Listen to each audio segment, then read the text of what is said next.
Yo, what's going on, snipers, and welcome back to our Halifax Raiders Draft to Glory franchise mode here in NHL 24. And yeah, last episode was quite the episode. We won 25 games this year, and also Mauricio Wilm completely went off this year with 115 points and 65 goals to win his first Maurice Richard trophy. So this guy is absolutely cracked, and I'm really hoping that once this contract ends that we're able to re-sign him on another 8-year deal, because if we're not able to, this team will drastically fall apart. But it was a pretty good season, I'd say, for this team. As you can see, our top line did really well. They're actually in the plus department for plus minus, which is great. We also got some good secondary scoring from the Sheriff himself in Vitaly Sherov, which very excited to see what he could do next year. And also guys like Stajan are starting to grow well as well. As you can see, he's listed as a second line forward at this stage. So we are getting that offensive depth starting, which is nice. Our defense is starting to come together as well with like Boys, Dimitra, Kolsnik. Mayer's even not that bad of a defenseman as a top six. So hopefully we could add some more good defensive prospects, more good goaltending, because that's one of our big concerns, I think, right now. But I think this team is definitely on path to potentially, I'd say, make the playoffs within maybe 5 seasons, maybe a little bit less than that, maybe a bit more than that. But I think we definitely can, especially if we could get that depth a little bit better, just because obviously our top line is basically running the show right now. Now, one thing I might want to try next season, and you guys might think it's a little bit crazy, is trying Liam Ahinen as our second line center for a season, and then giving the Sheriff some time with Wilman Lehman, because the Sheriff had 53 points this year with not as good line mates. So I think that he might be really good for the top line. Obviously, he's not going to stay as a top line player for his entire career, but I think 1 year might be kind of fun just to see what he could do next to a franchise guy and an elite guy. And an Ahinen might suffer a little bit of point reduction, but that's okay because this guy has been absolutely great so far, and I really hope that he can maybe get these like second line forwards like say Stajan and Ponikarovsky a little bit more offensive flair to their game. So we might make some changes to our lineup next season. But anyways, before we get into the year 5 offseason, we got to go through some comments. So let me go over to my comment mode and see which comments we want to go over. So the first one is from Ezra Hambrook, who says, "It's that time again. After the 5th season in franchise history, the record is now 52, 339 in 19. And if I did my math correct, the Halifax Raiders have achieved a franchise total of 123 points through 5 seasons in the NHL. So thank you for that, Ezra. 52 wins and 339 losses. Still not looking too great, but I mean, we are approaching win number 100. So maybe in the next 2 years, we'll be at 100 wins in franchise history, which will be pretty exciting." The next comment is from Saturn Otaku, who says, "In this scenario with 4 cups and a Conn Smythe, does Alex Killorn make the Hall of Fame?" And then for the draft, take whichever defenseman the AI doesn't in the first round, and Peckham looks like a really solid second rounder. So about Alex Killorn, I don't know, maybe. It's really tough to tell because he's kind of like one of those guys that was a late pick when he got drafted. So who knows, maybe he makes it, maybe he doesn't, because I honestly would never think of him as a Hall of Famer, even with those cup wins and stuff. But honestly, it could happen. You never know. And he was saying whichever defenseman goes off the board, then we would take the other one. So we are probably looking at taking a defenseman with our early picks. So there is Mark Dezay, who probably goes before us. And there's also Jay Sidu. Now, Jay Sidu, I was thinking in last episode, he's probably a DFD based on the fact that he's 3-bar DFD. I think he's actually a two-way defenseman. And the reason why is his point production in junior looks pretty good. And also the fact that he's compared to Al MacInnis. Because in my opinion, Al MacInnis was never a defensive defenseman. He was a two-way kind of guy. So I think this guy's actually a two-way as well, which is something we actually kind of need. We don't necessarily need more shutdown defenders, but we could always use more offense from our back end. So I think Jay Sidu or Dezay will be our pick, whichever one doesn't go off the board, like Saturn Otaku was mentioning. And he was also talking about Peckham in the second round. Well, the one thing that I found out based on a comment, let's actually go to that comment right now, which is from Flame Husky. He was actually saying we should take Nordquist with our pick, which I'm not going to be doing probably, but he was saying for round 2, I'd take the medium elite left winger power forward in Lassick. You totally missed him. Obviously, for his potential alone, Lassick could dominate the second line with Nordquist. And finally, I would take one of those goalies in round 3. Either one will do. And then he also says Mauricio. So, yeah, I didn't even realize there was a medium elite guy supposed to go in the second round. It's a power forward. So, even though I did really like, what's his name, Peckham, Merrick Lassick is probably going to be the second round pick for this team. Just because, look at this. He's a left wing power forward, and he's got great shooting, great puck skills, good senses. His skating is not very good, but he's a big guy. He's got good physical stats and defense, and he's 2 years out as well, just like the other guy was. So, yeah, Lassick's likely going to be our second round pick. Peckham could be potentially a medium elite as well. There is a chance, but obviously we could only take one or the other, and I'd probably take a power forward over a medium elite two-way forward. So, yeah, Lassick is probably going to end up being our second round pick, even though we were looking at Peckham, because Peckham looks like he could be pretty solid, but he might honestly just be a normal top six forward, and I probably would rather have a medium elite for sure. Next comment is from Fishy Python, who says, I would draft both goalies as they're guaranteed good potential. Lines that way, if you have one develops, when does it develop? I don't know what he's trying to say about that part, but yeah, it would be good to give ourselves more medium elite goalie prospects regardless. So we're probably going to draft Nornan as one of our goalie prospects, probably in the third round or fourth round, maybe, because he's probably projected around fourth round, but he's probably one of the better goalie prospects out there, so it would be good for us to get another medium elite goalie just in case Sonnenberg doesn't pan out. The next comment is from Shankly Mania, who says, I'm just itching to see the Sheriff being the distributor on the first power play line. That first line is the new Legion of Doom already. Let's go for 30 wins, not a chance for playoff spot until you get better goaltending. And yeah, that's where I got the idea of maybe playing the Sheriff on the top line. So there is a good chance we might play the Sheriff next season on the top line for 1 year and just see how he does. And obviously, we would put him back to our second line center the year after. Next comment is from Jake Barabo, who is, I think, Yo-Yo What's Up, because he replied to his own comment. So if that's incorrect, I apologize about that. But he says, Wilm is greater than Matthews confirmed. I would like to go with Sea-Doo, like you said, for this year's draft pick. We really need to bring down the goals against average for this team, and boosting the defense can really help with that. Peckham would be great for our second round pick. Glad we weren't last. And Cam Talbot is not a good goalie. And yeah, I totally agree with Cam Talbot not being a great goaltender. Just being a Sens fan myself, I know his faults were pretty bad last year, but I'm glad he's now in Los Angeles. So he was also saying about Peckham in the second round, because I think all you guys missed him out as well, except for like Husky, and there was one other comment that saw him. So yeah, Merrick Lassick's likely our second rounder. Sea-Doo likely our first, unless Dezay is still on the board at that point.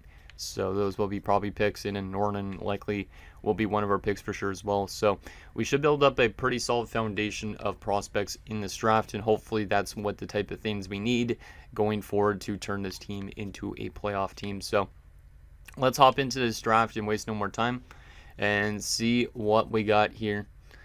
What are we going to be able to grab at third overall? We were technically the second best odds for teams again, but once again we fell back a spot, and the Preds stayed at number one. So we've had some pretty bad luck with our picks, because usually when we had the best odds, we would stay at, or we would fall back a couple spots. Well, the Preds, now that they had the best odds, they won the draft lottery. So it seems like the AI has a little bit rigged. Okay, let's see what the Preds end up grabbing at number one here. In the draft, they draft Tuukka Kuda, who I was thinking was going to be pretty good based on his stats. He goes to the Preds. He looks really solid. 83 overall medium elite third line scoring forward. He's a great power forward, so another guy that's going to be up there goal scoring wise, likely with Wilm. And his offensive awareness is a bit low right now, but yeah, that shooting category is absolutely nasty. There's no real weakness with this guy.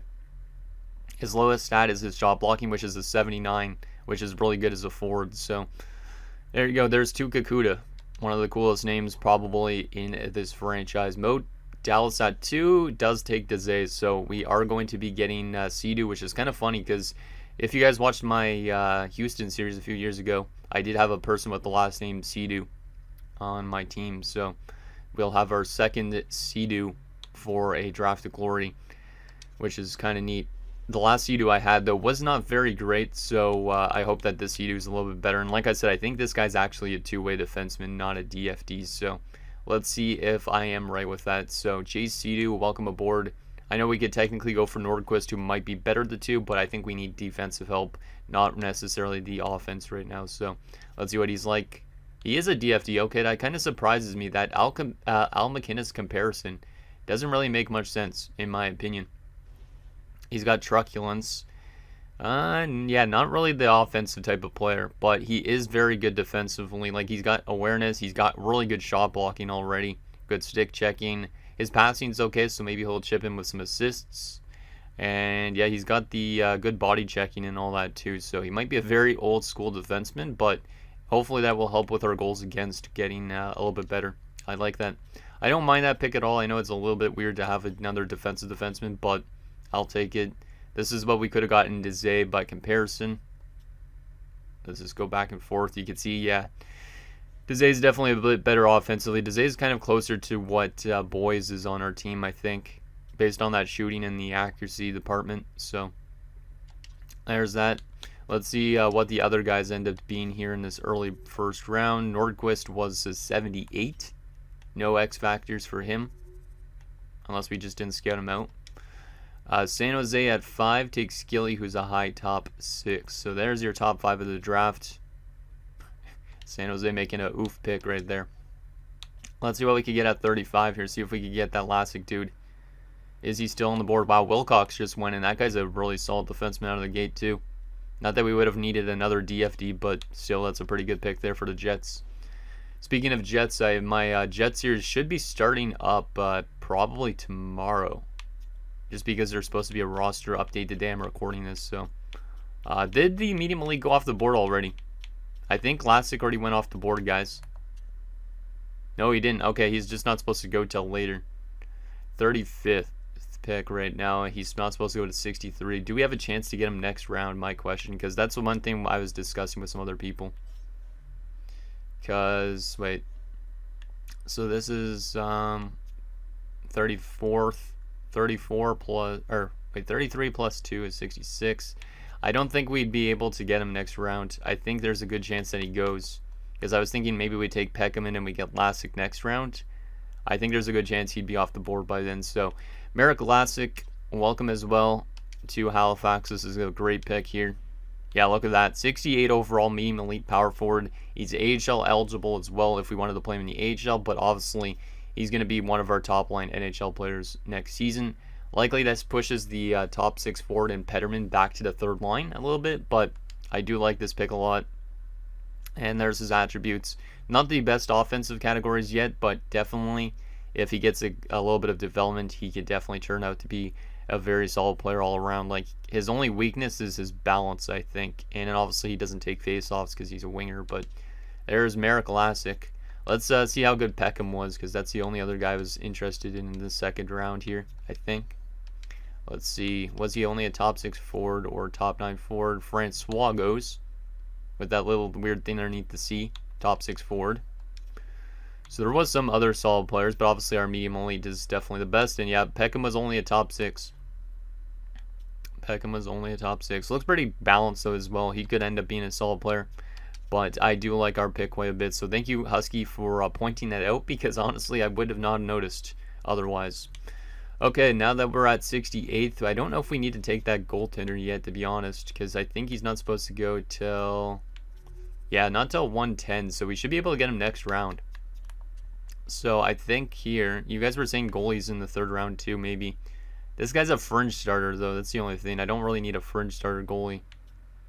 And then there's all their starters. I would rather probably wait till the next round to take a goalie. So let's see if we can find more defensive help here in this part of the draft.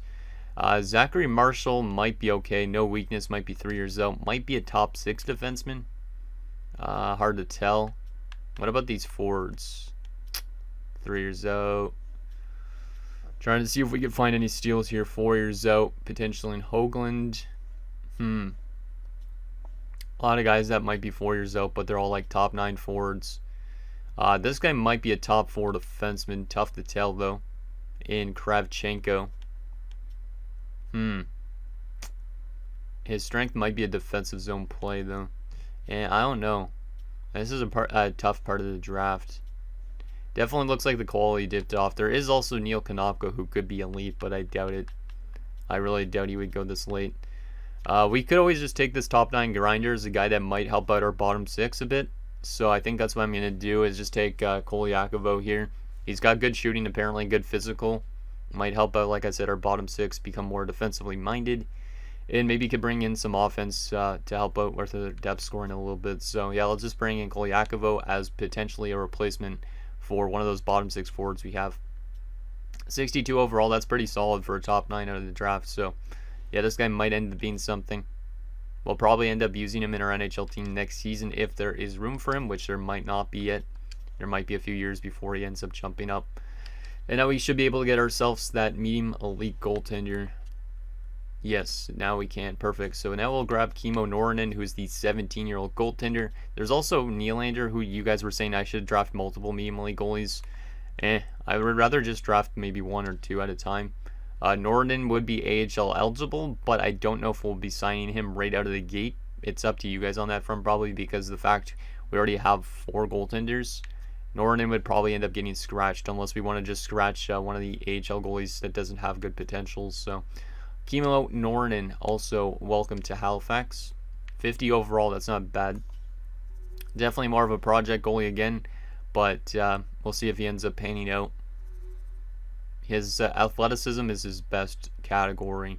His reflexes and stuff like that still need a lot of work. Everything needs a lot of work, but there is that. Let's see what we could get with these later picks. See if we could find any other steals before we get to the re-sign stage. Stanley Giftopoulos. Might be a medium elite. Doubted, though. He's 19. There's also Xavier Brunette, who might be a low elite. He's got good shooting categories. He's 5 years out. I think we're going to take Brunette. We don't really need more center prospects, but we might as well take Brunette here. He's a low top 9. Yikes. Yeah, that's probably somebody that doesn't get to play a single game with us unless we have injury problems or something like that, because I probably will turn injuries back up a little bit once we actually have a full roster at some point. I don't really know when I'm going to do that because we haven't had an injury yet in a while, but I also don't want to be ruining player stats in this series, so it's like, I don't know. Felipe Flood is a cool name. We could use more defenders, but is there anybody with good potential here on the board still? Maybe this guy. Tough to tell. Yeah, I honestly don't know. I think we might just take Felipe Flood here. Let's just do it because he's got a cool name. He's got the double alliteration as well. And he is a low elite. Okay, Felipe. That's a great pick there. Hopefully he develops as a low elite because that would be a great addition to our blue line in the future. I like it. Felipe Flood. Let's go. And our final pick of the draft at number 200. There was a low elite that just went before our pick, which is unfortunate. Maybe Joel Weber because he's looking maybe like a low elite. He is potentially 5 years out as well. Or there's another defenseman, but he might not be a low elite. He might be like a low 7th. Let's take the chance with Joel Weber here. Why not? He's a low elite as well. Let's go. We're grabbing some good late round steals here. If these guys develop into being something, that will be very helpful for our team's depth scoring or defensive play. I like that a lot. So, pretty solid draft for us, I think, this year. Maybe one of our best yet. Because Sea-Doo is going to be a solid DFD for us. Lassik's a great steal. Kolyakovo could be an okay like bottom 6 forward for us. Norrinen should be maybe a future medium elite goalie if he develops well enough. Brunette was not great, and Flood and Weber both low elites. So I think we had a fantastic draft, and yeah, hopefully all those guys develop into being pretty decent players for us, and hopefully we could also sign those guys on long-term contracts at some point if they do develop into being good players. I'm not going to worry about these coaches right now, because the coaching staff is not super important yet. And I was just a goalie coach anyways. But these scouts are obviously important. I could always look to replace more of our scouts. Because some of these guys are only just Bs. But I'm okay with having B-rated scouts. Or B overall scouts, I should say. Okay, what is the contracts going to be like this offseason? We got $49 million.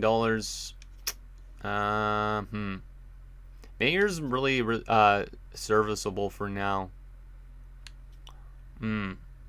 I might try and getting him on a 3-year deal. I know it's kind of weird for a 77 to get a 3-year deal, but he's not really that bad. He would be usable for those 3 years as like a top 6 defender until some other guys are ready to take that next step. Ponikarovsky, on the other hand, is trying to get 2.5 or 2.2 for a year. He's just going to get a 1-year deal at 1.9. Actually, wait, what is his qualifying offer? Yeah, pretty much right where his qualifying offer is. Let's just send him a qualifying offer. What about Petterman? He's trying to get 1.8. It's a bit pricey for what he brings. What's his qualifying offer? Let's just do him his qualifying offer as well. And then you want a two-way, which is good because we'll just give you a two-way. I don't think Markov is going to be a long-term player here, unfortunately. And we'll also get Watton on a 3-year two-way deal because he looks like he's starting to develop, which is great. Because we need, obviously, our low leads to pan out. Because Hiznikov, also a two-way deal. Let's just give you a 3-year two-way deal. Antiroiko is just a player that I didn't draft, but we will probably hold on to him.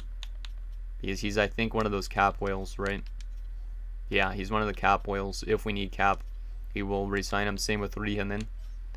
Nikitin, you also want a two-way deal, so we'll give you a 3-year two-way deal. And then these UFAs, we'll probably let go of all of them for now. Just because I did not draft any of them, so I don't really care. We won't hold on to them yet, but we might bring them back if we need players for the AHL. So let's advance today and see if we get those ones that we already offered contracts to. As my computer's making a lot of noise. I hate when my computer makes noise when I'm recording. It's so really annoying. So Mayer has rejected that extension, but the other guys are all accepting. So Mayer's the only one that rejected out of the bunch on that 3-year deal. What if I gave you 2x3? I want to try and hold on to him for a decent chunk of time because I think he will be getting replaced at some point. But for right now, he's one of our best defenders, so might as well lock him up, you know. And yeah, we're probably gonna have to give Antti Roitko that $15 million. So yeah, let's just do it. Let's just do it. Give him his 15 million. Actually, the qualifying offer wasn't working last time because it was giving him less than it actually should. So let's just go here to $15 million and just give him the 15 million straight up. Because, yeah, I think it's a little bit bugged when you send that qualifying offer that's this high up. Because they're used to qualifying offers being way less, I think. Okay, so $15 million for Antti Roitko and then Rianen.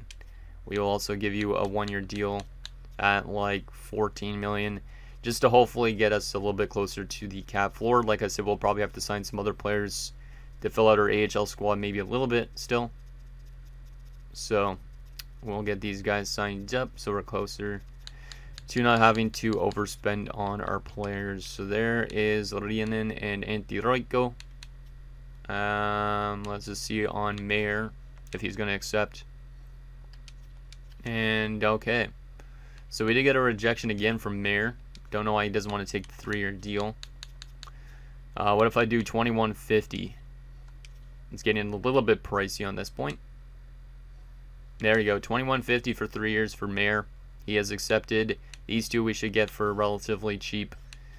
And then we might have to still sign some more players. Let's go to our unsigned guys, get these guys signed up because I didn't do that yet. So Sidu, welcome aboard. Vlasic as well, welcome aboard.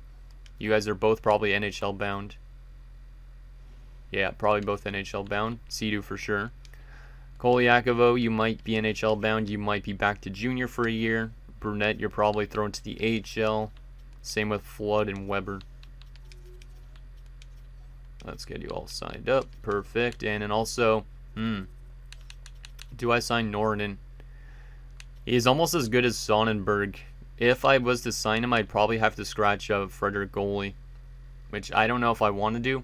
So I think we might leave Norton unsigned for now, just to see if he gets development unsigned wise, and then we could bring him in the AHL next year. So I'm gonna leave it for now, but yeah, he probably will get into the AHL soon, but not yet. That's my guess at least. Okay, all the unsigned guys are signed. What are we looking at, like, roster-wise? We got still 2 forwards signed up. Okay, our roster is starting to come together quite a bit. What's the defensive core looking like? Defensive core is improving quite a bit. Yeah, because we might almost have a legit defensive core. Because, yeah, Polsnik, Boys, Dimitra, Sidu, and Mayer. And then, obviously, Emelin or Palin will get in. There's a chance we might have Palin play another season, but I think his times here is running very low, which is unfortunate. Goaltending's good to go. Watton might get back to the NHL this season, depending. Yeah, okay. Okay, let's sim to free agency. We still might need to sign some pieces to get ourselves closer to the cap floor. Okay, that's good. Let's see. So there was one RFA to accept. I think there's still one more hanging out, right? Yeah, it's still Petterman. Let's just give him what he wants because it's not really that expensive. Boom, 2-year deal, 1850. And let's advance the day just to see if we're closer to the cap floor, because I'm pretty sure we're not at it yet. We might need to sign one more $15 million player. There you go. Petterman is accepted. And now we could go to proposed trade just to see if we are closer to the floor, which, yeah, we need to still sign maybe another player to a $15 million contract. So let's go to free agency and see who wants some money and sign them up. Okay, who is the worst player here that is not a rookie? There's always so much guys that go undrafted. Like, it would be neat to do eventually like an undrafted to glory, but the thing is, none of these guys have good potentials, so it's like, eh. Oh, there's one. Coca-Cola. Coca-Cola? Yo, this guy's new nickname is Coca-Cola. No offense to you Finns, but man, that's a funny joke. Coca-Cola. You want to join the team? That's how I would pronounce it, just Coca-Cola, you know. Let's go for 1 year at 15.85. Perfect. And that should get us over the cap floor easily, because then we'll have 3 cap whales on the team. Let's see. There you go. Tattoo Coca-Cola. Coca-Cola. Okay, let's take a look now and see how close we are to the cap floor. We should be over it now. Yeah, we're a little bit over it. That's good. Okay, so is there anything else we need to do this offseason? I don't think there was. Let's begin the sim up to next season and get our lines set up, and we'll also take a look at our new guys, see what they look like in terms of facials, if they are on an NHL or AHL roster. Obviously, if they get sent back to junior, I can't take a look at them yet, but I think this is going to be an exciting season. We definitely should hit 30 wins this year, because last year we had 25, year before we had 20. Our defensive core is starting to get better. Goaltending should be improving too a little bit. And obviously our depth scoring should improve as well. So, we are going to try the Sheriff, I think, on the top line this season. You guys could tell me if I shouldn't do that, but I think that might be a fun thing to do for us. So yeah, Lehman, Sherov, Wilm, Ponikarovsky, Ahinen, and Stajan. Petterman. I don't want Markov up there. Who's got the better potential of these guys? Markov's not really that great, to be honest, but he's probably better than Pitton. I don't really want Finley up here. Let's actually go to the roster moves first, see if there's anybody I would want to call up. Center-wise, let's go to in the system. Wolniski, Mason is still in junior, which is okay. Yeah, that's okay for those guys to stay down there. Left wing-wise, Lassik's a 70. Lassik should definitely be up here over somebody like Finley. So that's one move. What about... Nah, Rolison's not ready. Gallagher's not. Same with Voloshenko. Yeah, that might be all we need to call up, because Hivnikov is down in the minors. Palin is still up here. We don't need 7 defenders, though. Who am I going to send down, Emelin or Palin? I feel like I want to hold on to Palin just a little bit longer. But Emelin's a good DFD, but we already have a lot of DFDs now, so I think we need that offense that Palin could bring. So yeah, Emelin's going to be sent down to the AHL as well. So let's go to edit lines here. Actually, let me take a look and see if there's any more roster moves goalie-wise we need to make. Nikitin and Cameron, goalie's not ready yet. Let's go to edit lines and see what we got here. See what we got. So let's rework this a little bit. So once again, we go something like this, and then we would probably have Lassik on this line. I almost feel like Lassik on the second line would be beneficial. Maybe not just yet. Maybe not just yet. And in here, wise, do we have anybody scratched? Just Watton. Watton definitely needs to be playing if he's going to be in the NHL. I might send him to the AHL for 1 more year. Yeah, I think I'm going to do that. Because obviously I think he's close to being ready for our team, but not ready yet. And I want him to get as much playing time as possible so he can actually develop more. I don't want him being on just a 4th line type of role. So, we don't really have the best chemistry right now. We could try staging back as the third liner again. Move Vlasic up here. I don't really know. I think this team looks okay on paper, though. Let's go down here again. Just go best lines for a second, and then go back up here. Defensively, ooh, that -3 is not clicking too much with me. It's not clicking too much with me. Who's scratched at the moment? Nobody. Yeah, I'm not really liking this defense of... Oh, chemistry is not good on the defensive front. I do not know why. We might have to look at changing coaches. Mayer maybe up in the top 6 is okay. Our top 4 is okay. Sea-Doo on the top 6 might be better. Yeah, that's probably going to be our defensive core. So Boys, Kolesnik, Dimitra, Mayer, Sea-Doo, and Palin. Obviously, we should probably look for a new coach if we want to get better chemistry at some point. And then Nikitin and Cameron. I like it. I like it. Let's see. Power play wise, Ahin and Wilm, Lehman, Mayer, Ponikarovsky, Stajan, Petterman, Sherov, Pitton, and Boys. I don't want Pitton on there. Is there anybody else that would fit this better? Maybe is Mayer on the first unit? Yeah, he is. Trying to think of what we want to put on this power play that is not already on it. I don't think there's really anything else I want to put on. Oh wait, Vlasic should be on the power play for sure. That's who should be in Pitton's spot. Because we want to develop Vlasic into being a good player, so he's going to get some power play time on the second unit, which I think is exciting. He should be able to pick up some points and have a really solid rookie year because of that. So yeah, our team is definitely coming together. It's not the best team on paper, obviously, still, but I mean, Lehman, Sherov, Wilm looks pretty good. Moving Ahin into the second line is a bit questionable, but I think he'll be okay. Stajan being an 85 is good. And then we have a bunch of 70s. And then our defensive core, like I said, starting to come together. Goaltending still needs work, but we should be able to hit 30 wins this year, I think, with this team. But it's definitely up in the air if Wilm could do what he did last year, which he should be able to. After a while, he had 115 points last year, so... Okay, so that is that final thing. Let's take a look at our new players and what they look like. And then I'll be it for this episode. So what do these new additions look like? Do they have some cool facial features? I don't think we have much of them in the NHL this year. Only Vlasic, really, I think. Since he's 19 already, I hope he could get development quite quick. Like, hopefully he's up to an 80 in a few weeks. This is what Vlasic's looking like. Let's take a look and see if he's got a beard. No, he does not. He's just got a very blonde hair. Huh. So there is Marek Vlasic. What else we got here? I don't think there's much else in the NHL other than Sea-Doo, right? Yeah, I think it's just Sea-Doo on the defensive side of things, and then we'll take a look at the guys in the AHL briefly as well. Because there's a couple of them in the AHL. Some of them are going to be back in junior. Ooh, okay. Sea-Doo's got a cool look. Sea-Doo's got a cool look. Crazy hair, crazy beard. Yeah, I like it.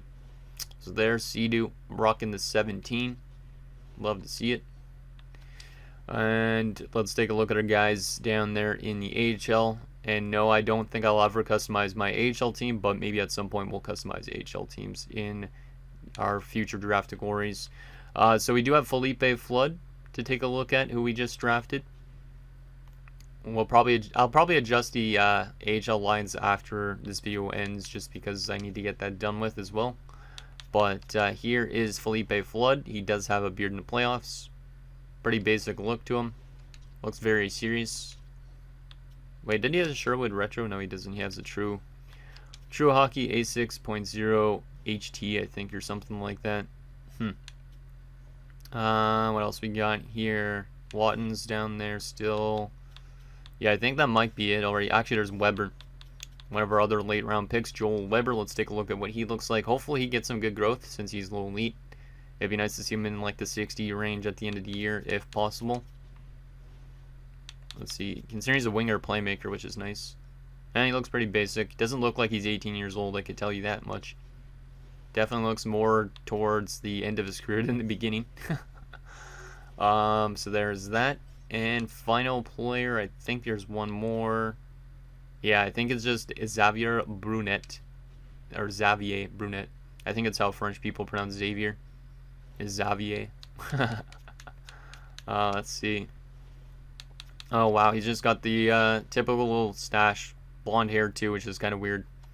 Yeah, interesting look for brunette. Rocking a 97, so probably grew up watching, like, well, not grew up watching, but saw Connor McDavid play and was like, I want to be in the NHL one day. Okay, so that is that, and that's going to do it, guys, for this episode of our Halifax Raiders Drafted Glory franchise mode. So in next episode, we will simulate year number 6. We'll see if we're able to eclipse 30 wins this season, and if Mauricio Wilm could have another 100-point season, maybe another Maurice Richard winning season, and we'll see what the other guys can do on the team as well. So anything down below, and I'll see you guys next time.